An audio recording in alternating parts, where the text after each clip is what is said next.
Sarah Williams walked through the busy halls of Atlanta General Hospital, her colorful scrubs making her stand out among the white walls. At 32 years old, she had already made a name for herself as one of the most dedicated physical therapists in the facility. Her colleagues often joked that she spent more time with her patients than at her own home, but Sarah didn't mind. Helping people recover and regain their strength was more than just a job to her, it was her calling. On this particular Tuesday morning, Sarah checked her schedule and noticed a new patient had been added to her list. James Cooper, 35, automobile accident survivor, she read from the file. According to the notes, he had been transferred from another hospital and was starting his rehabilitation journey all over again. The rehabilitation room was quiet when Sarah entered. She found James sitting in his wheelchair, staring out the large window that overlooked the hospital garden. Unlike many patients she had met who carried their frustration like a heavy cloud, James turned to greet her with a warm smile that reached his eyes. "Good morning," he said, his voice carrying a gentle southern drawl. "You must be Miss Williams. They told me you're the best therapist in Atlanta." Sarah couldn't help but laugh. "Please, call me Sarah, and I think the other therapists might disagree with that assessment." She pulled up a chair to sit at eye level with him, something she always did with her patients to make conversations more comfortable. As Sarah began her initial assessment, she learned that James had been a high school music teacher before the accident. 3 years ago, a drunk driver had hit his car, leaving him with severe injuries to his lower body. He had made progress at his previous hospital, but had to relocate to Atlanta for his sister's wedding.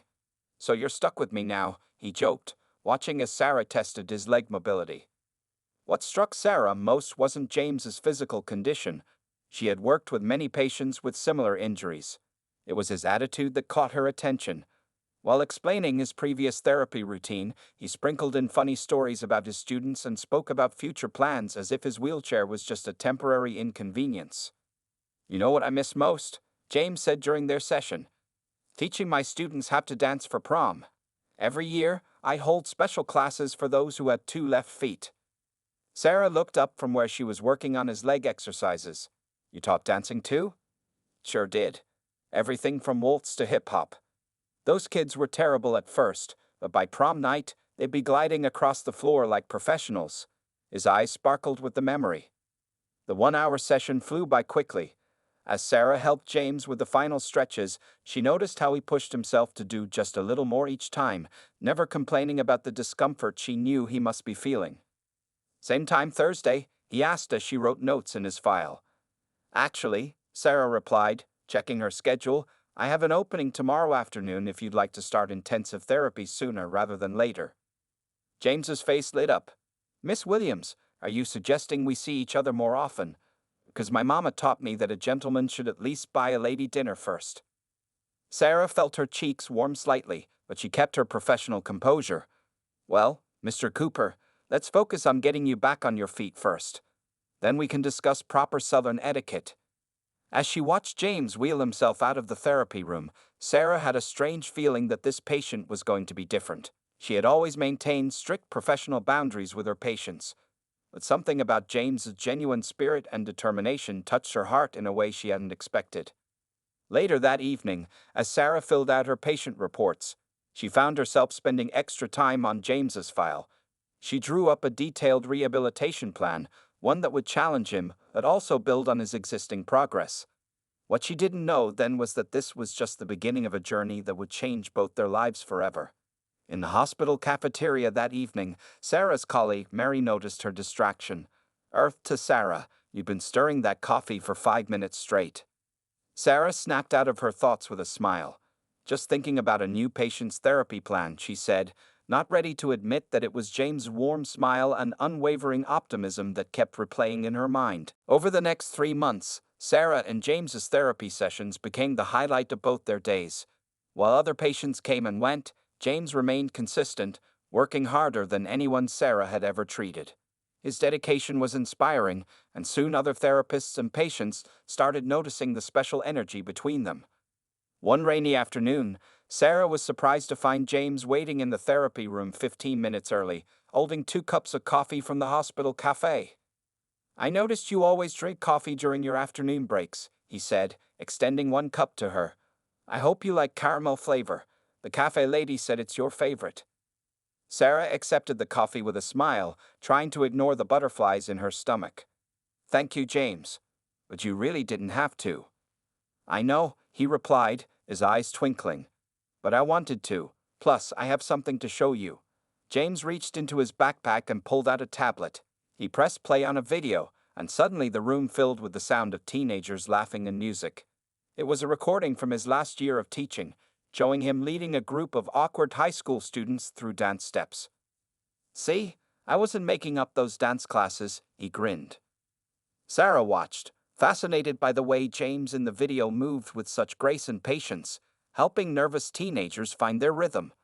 The man in the video was the same person she knew now, full of joy and determination, even if his circumstances had changed. Their professional relationship began to shift that day. During therapy sessions, they started sharing more about their lives. Sarah told him about growing up in Atlanta with her 3 sisters, and James shared stories about his small-town childhood in Georgia. They discovered they both loved old Motown music and could quote entire episodes of The Fresh Prince of Bel-Air. However, not everyone was supportive of their growing friendship. One day, Sarah overheard 2 nurses whispering in the break room. "Did you see how she looks at that disabled patient?" one said. "It's not professional. And honestly, what kind of future could they have?" Sarah felt her face burn with anger, but before she could respond, she heard Mary's voice. "The kind of future where 2 people care about each other despite what narrow-minded people think." That evening, Sarah stayed late at work, troubled by the nurse's comments. She was organizing files when James wheeled into her office. "You missed our afternoon session," he said softly. "That's not like you."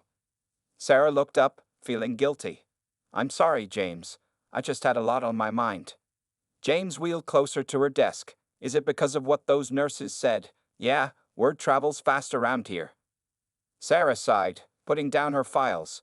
"Does it bother you? What people might think or say?" "Sarah," James said, his voice serious for once, "I've spent 3 years learning that what other people think doesn't matter. What matters is what's in here." He tapped his chest. "And in here, I know that meeting you was the best thing that's happened to me since my accident." Tears welled up in Sarah's eyes. "James, Let me finish," he continued. "I know I'm your patient. I know there are rules and boundaries. But in 2 weeks, my therapy here will be complete. I'll be transferring to outpatient care with Dr. Johnson, and when that happens, I'd like to take you to dinner. Not as your patient, but as a man who thinks you're the most amazing woman he's ever met." Sarah felt her heart racing. Everything she'd been feeling but trying to ignore came rushing to the surface. "Are you sure? This won't be easy. People will talk." James laughed. "People already talk. Let them. I'd rather give them something worth talking about." Just then, the evening janitor walked by, forcing them both to remember where they were. Sarah quickly wiped her eyes and stood up straight. 2 weeks, she said with a small smile. "Let's get through these last sessions first." "Yes, ma'am," James replied, saluting playfully as he wheeled toward the door. "Just so you know, I make a mean chicken pot pie, something to look forward to." As Sarah watched him leave, she realized that sometimes the biggest barriers weren't physical ones, but the ones people put up in their minds. And maybe, just maybe, breaking through those barriers was worth all the whispers and stares in the world. 6 months had passed since Sarah and James's first dinner date. That evening had turned into many more, and their love grew stronger with each passing day. While James continued his outpatient therapy with Dr. Johnson, he and Sarah spent their free time exploring Atlanta together, discovering shared passions, and building a life that defied others' expectations. On a bright Saturday morning in April, James called Sarah with an unusual request. "Can you meet me at the Atlanta Botanical Gardens at 2 p.m.? he asked, his voice sounding nervous over the phone. "There's a special exhibition I want to show you." Sarah agreed, though she found it strange that James seemed so anxious about a simple garden visit. When she arrived at the gardens, she was surprised to find James's sister Emma waiting at the entrance instead of James. "He asked me to give you this," Emma said with a mysterious smile, handing Sarah a white envelope. Inside was a handwritten note in James' neat handwriting. "Follow the yellow roses. Each one has a memory we've shared. J." Sarah looked up to see a path lined with yellow roses, her favorite flowers. At the first rose, there was a small card. "This is where we had our first picnic. You laughed when I told you I learned to cook just to impress you. Walking further, she found another rose and another memory. Remember when we got caught in the rain here? You said you always wanted to dance in the rain, so we did. My wheelchair got stuck in the mud, but you said it was worth it. Each rose led to another, and each card held another precious memory. Sarah felt tears forming in her eyes as she read about their first kiss, their Sunday morning coffee rituals, and the time they stayed up all night talking about their dreams. The path led her to the garden centerpiece, a beautiful gazebo surrounded by a sea of yellow roses. There, in his wheelchair, sat James, wearing a sharp blue suit and the biggest smile she had ever seen. "Sarah Williams," he said as she approached, his voice full of emotion. "When I first met you, I thought my life was defined by what I couldn't do. But you showed me that life is about what we can do, about the love we share, and the dreams we dare to chase." To Sarah's amazement, James slowly began to rise from his wheelchair. Months of intense physical therapy had allowed him to stand for short periods, something he had kept secret from her.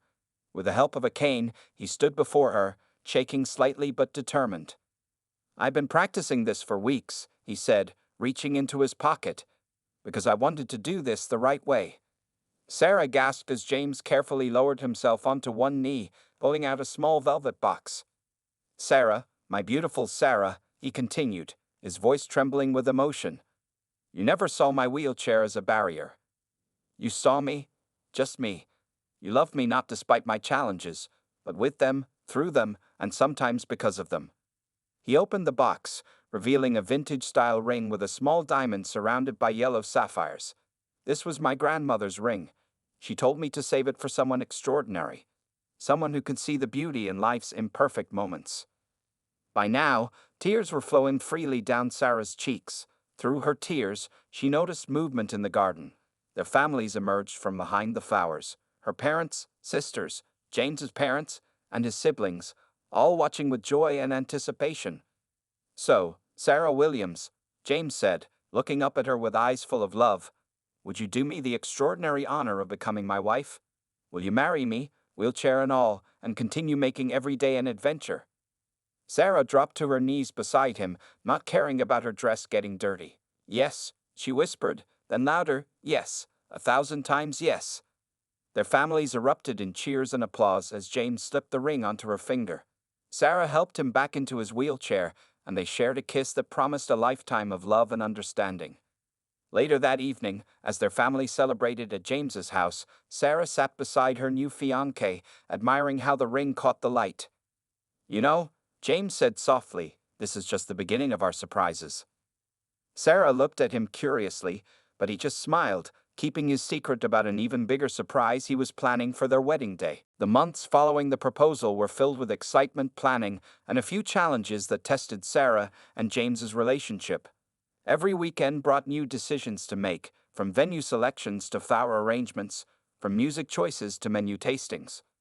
One sunny morning, Sarah sat at her kitchen table surrounded by wedding magazines and color swatches. She was trying to decide between different shades of yellow. James' aunt had insisted they incorporate his grandmother's favorite color into the wedding theme, when her phone buzzed with a message from James. "Running late for our cake tasting. Physical therapy session going longer than expected. Love you." Sarah found it strange. James had been having more therapy sessions lately, sometimes 2 or 3 times a week. When she asked about it, he would smile and say, "Just trying to stay strong for our big day." But something in his voice made her wonder if there was more to the story. Later that afternoon, at the bakery, Sarah noticed James seemed tired but unusually excited. His hands trembled slightly as he fed her a piece of lemon cake, but his eyes sparkled with a secret joy she couldn't quite understand. "James Cooper," she said, wiping frosting from his chin, "what are you up to?" He caught her hand and kissed it. Can't a man just be happy about marrying the most beautiful woman in Atlanta? Their wedding planner, Monica, interrupted them with questions about the reception hall layout. "Now, we need to discuss the dance floor arrangements," she said, pulling out her tablet. Sarah saw James exchange a quick glance with Monica, and the planner quickly changed the subject to table settings. This wasn't the first time Sarah had noticed such mysterious behavior. Last week, she had walked into her office at the hospital to find Dr. Johnson, James's physical therapist, quickly ending a conversation with her fiancé. That evening, while James was in the shower, Sarah's curiosity got the better of her. She noticed his journal, the one he had been keeping since their first meeting, lying open on his bedside table. She knew she shouldn't look, but a page caught her eye. Day 156 of Secret Project Wedding. Managed to stand for 3 whole minutes today. Dr. Johnson says we're making progress, but time is running out. Sarah almost caught me practicing today. Had to pretend I was just stretching. The pain is worth it. I can't wait to see her face when... The sound of the bathroom door opening made Sarah quickly step away from the journal. Her heart was racing with questions, but she forced herself to act normal as James wheeled into the bedroom. "Everything okay, honey?" he asked, noticing her flushed face. "Just wedding jitters," she lied, feeling guilty about peeking at his journal. The next few weeks were a whirlwind of activity. Sarah's sisters took her shopping for her wedding dress, a beautiful ivory gown that made their mother cry when she tried it on. James's family hosted a huge engagement party where his students from his teaching days surprised them with a musical performance. But through it all, Sarah couldn't shake the feeling that something big was brewing. She noticed how James's arms seemed stronger, how he'd sometimes grip his wheelchair arms as if practicing to push himself up. Once, she caught him watching videos about wedding dances when he thought she wasn't looking. One night, just 3 weeks before the wedding, Sarah found James sitting in their backyard, staring at the stars. "Penny for your thoughts?" she asked, wrapping a blanket around his shoulders. "I was just thinking about our first dance," he said softly. "I want it to be perfect for you." Sarah knelt beside his wheelchair. "James, every moment with you is perfect. We don't need to do anything special. Just being with you is enough." James touched her cheek gently. "You've always seen the best in me, Sarah. That's why I want to give you the best of me on our wedding day." Something in his voice made Sarah's heart skip a beat, but she decided not to press further. Whatever surprise James was planning, she knew it came from a place of pure love. As she helped him back inside, James whispered, "3 more weeks, my love. Just 3 more weeks." The wedding day dawned bright and clear, with sunlight streaming through the windows of Sarah's childhood home. She had decided to follow tradition and spend the night before her wedding in her old bedroom, surrounded by photographs and memories of her youth. At 6 a.m., Sarah's sisters burst into her room with coffee and excitement. "Wake up, Sleeping Beauty," her oldest sister Lisa called out. "It's your big day." Sarah opened her eyes, butterflies already dancing in her stomach. The first thing she did was check her phone. There was a message from James sent at midnight. "By this time tomorrow, you'll be Mrs. Cooper. I can't wait to show you what love can do. See you at the altar, my beautiful bride." The message made her smile, but also added to the mystery that had been building over the past months. This morning, everything felt different. There was unusual activity around the house, with people coming and going, whispering conversations that stopped when she entered rooms. "Lisa," Sarah called out as her sister arranged the makeup supplies. "Have you heard from James this morning?" "Oh, he's busy with wedding stuff," Lisa answered, avoiding eye contact. "Don't worry about him. Let's focus on making you beautiful." Sarah's mother entered with breakfast, but barely touched her own food as she kept checking her phone. When it buzzed, she quickly stepped out of the room to take the call, speaking in hushed tones. "Is everything okay?" Sarah asked when she returned. "Is there a problem with the wedding?" "Everything is perfect, sweetheart," her mother assured her, but her eyes were suspiciously bright with unshed tears. "Just perfect." The morning passed in a blur of activity. The hairdresser worked her magic, transforming Sarah's braids into an elegant updo decorated with small yellow roses. James's surprise addition to her bridal look. The makeup artist gave her a natural glow that made her brown skin luminous. As Sarah slipped into her wedding dress, she heard more commotion downstairs. Through her window, she saw Dr. Johnson, James's physical therapist, hurrying into the house. A few minutes later, she heard him talking with her father in the hallway. "Everything is ready at the church," Dr. Johnson was saying. "James has been, well, you'll see." Sarah tried to peek out her door, but her sisters quickly pulled her back. "No eavesdropping on your wedding day," they teased, but their nervous excitement was palpable. Around noon, Sarah's father came to see her, stopping in the doorway with tears in his eyes. "Baby girl," he whispered, "you look like an angel." Sarah smoothed her dress nervously. Daddy, what's going on? Everyone's acting so strange today. Her father took her hands in his. Sometimes, love makes people do extraordinary things, he said cryptically. James, that young man loves you more than I've ever seen anyone love another person. Just remember that when you get to the church. Before Sarah could question him further, her bridesmaids arrived, all wearing the sunny yellow dresses they had chosen together. They carried bouquets of white and yellow roses, matching the flowers in Sarah's hair. The cars are here, someone called from downstairs. As they helped Sarah down the stairs, she noticed more unusual activity. Her brother-in-law was loading what looked like medical equipment into one of the cars, quickly covering it with blankets when he saw her. In the bridal car, Sarah sat between her mother and Lisa, her heart pounding with anticipation and curiosity. They passed James's parents' car on the way to the church, and she could have sworn she saw what looked like parallel bars in their trunk. Mom, Sarah said, clutching her bouquet, please tell me what's happening. Is James okay? Her mother squeezed her hand. Oh, honey, he's more than okay. He's about to show you and everyone else just how far a person will go for love. As their car approached the church, Sarah saw a crowd of people hurrying inside. Among them was James' entire physical therapy team, carrying bags and equipment. Just remember to breathe, Lisa whispered, fixing Sarah's veil. And remember that sometimes the best gifts come as complete surprises. The church bells rang softly as Sarah's car pulled up to the entrance.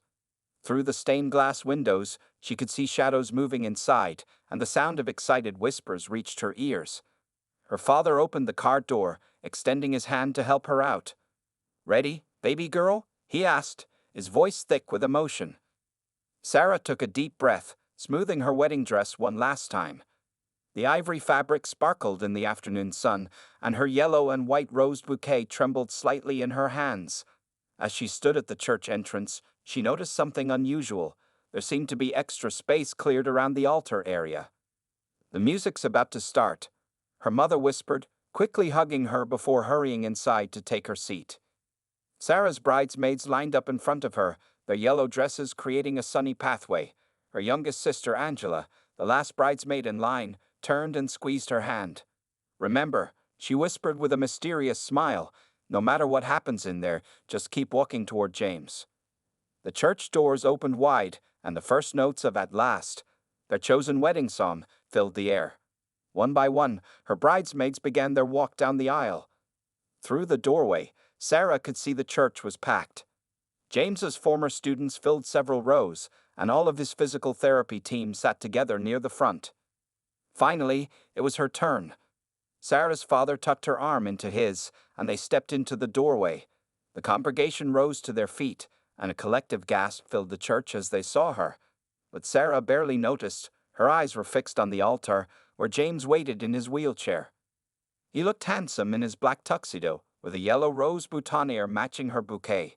His eyes locked with hers, and the love she saw there made her knees weak.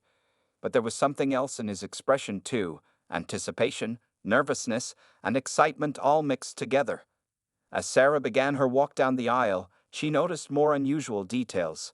Dr. Johnson stood very close to James's wheelchair, and what looked like hidden support bars were carefully disguised with flowers on either side of where James sat.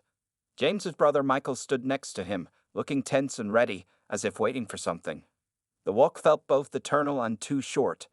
With each step, Sarah's heart beat faster.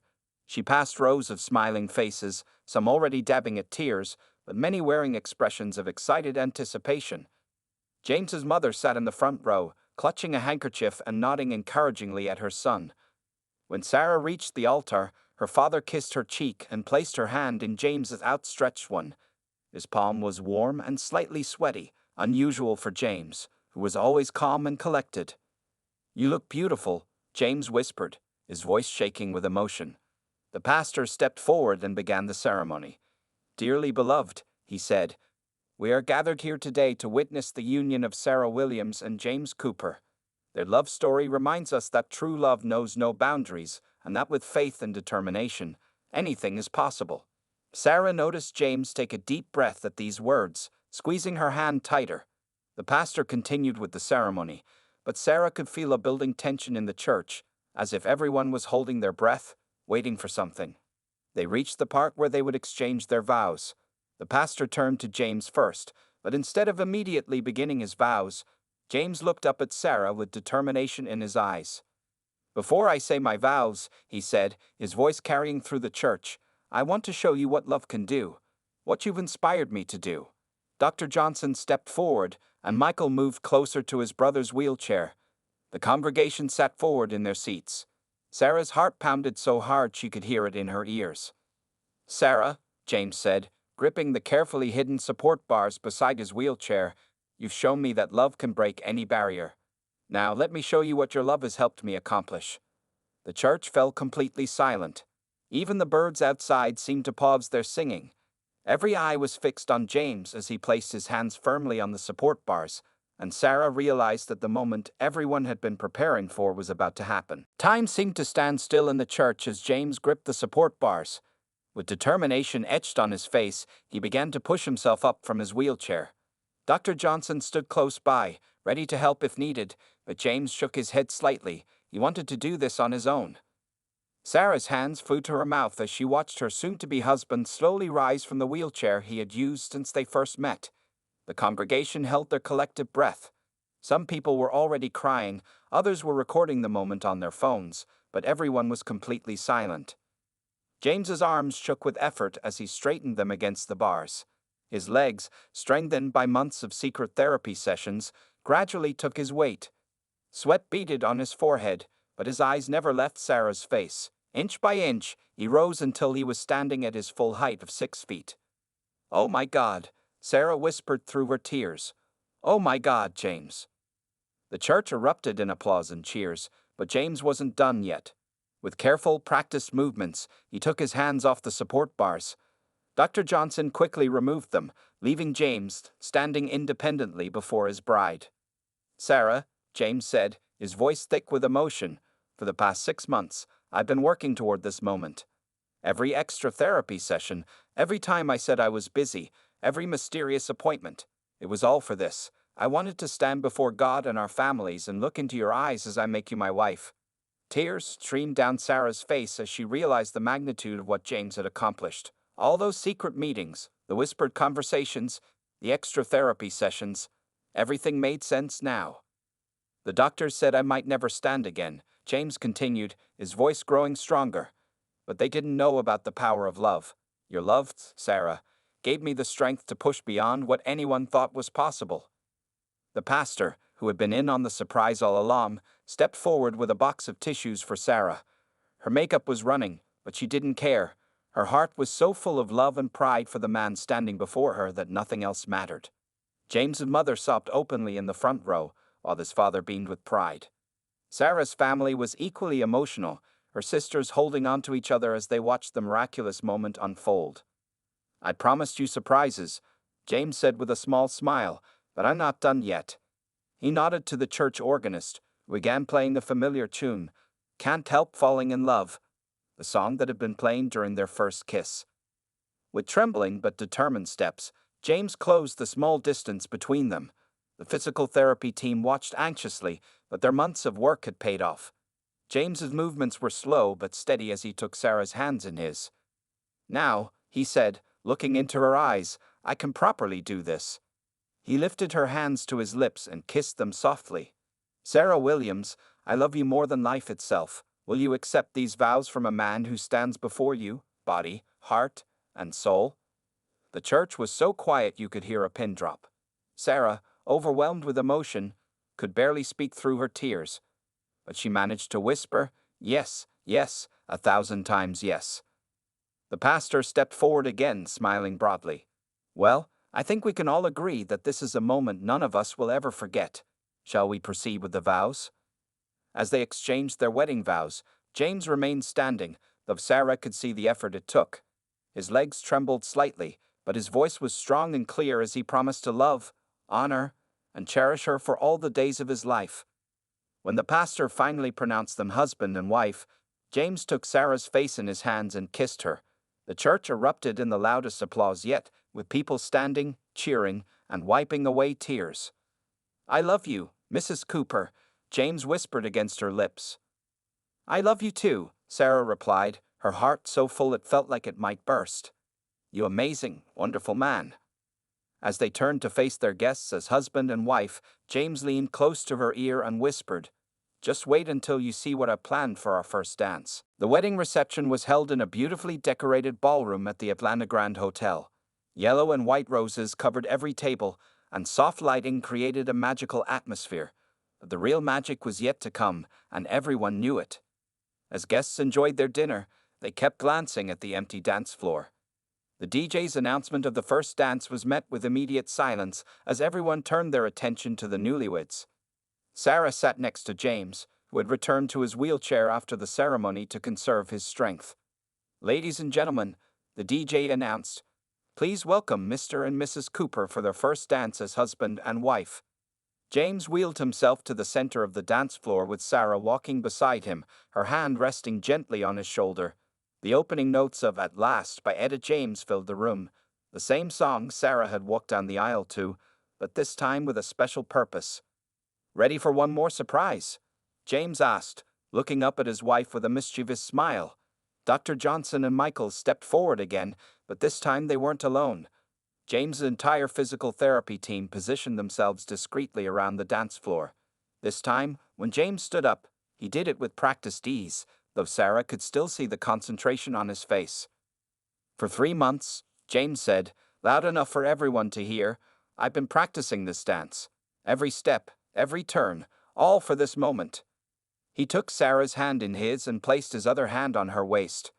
The crowd gasped as James began to lead Sarah in a slow, gentle dance. They moved together in perfect harmony, just as James had once taught his students to do. "I can't believe you did all this," Sarah whispered as they swayed to the music. "How did you manage to keep it secret?" James smiled, carefully guiding her through a slow turn. "Everyone helped, your family, my family, the hospital staff. Even your sister Angela helped me practice when you thought she was taking extra nursing shifts." Tears of joy rolled down Sarah's cheeks as they continued to dance. James's movements were careful and measured, but he never faltered. The months of secret practice had paid off, and they moved as one across the dance floor. Their guests watched in awe, many recording the moment on their phones. James's former students huddled together, crying happy tears as they watched their beloved teacher dance again. The physical therapy team stood proudly, witnessing the culmination of their hard work and dedication. As the song came to an end, James pulled Sarah close and whispered, "I have one last surprise."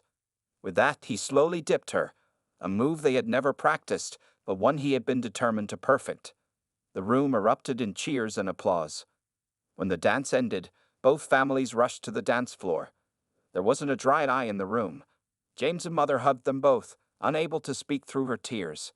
Sarah's father shook James's hand before pulling him into a tight embrace. "Son," he said, his voice thick with emotion, "I've never been prouder to welcome someone into our family." Later in the evening, as guests danced and celebrated around them, Sarah and James sat together, taking in the joy of their perfect day. James had returned to his wheelchair, but his triumph was evident in his beaming smile. "You know," Sarah said, squeezing his hand, "when I first fell in love with you, it was never about whether you could walk or dance. I fell in love with your heart, your determination, your spirit."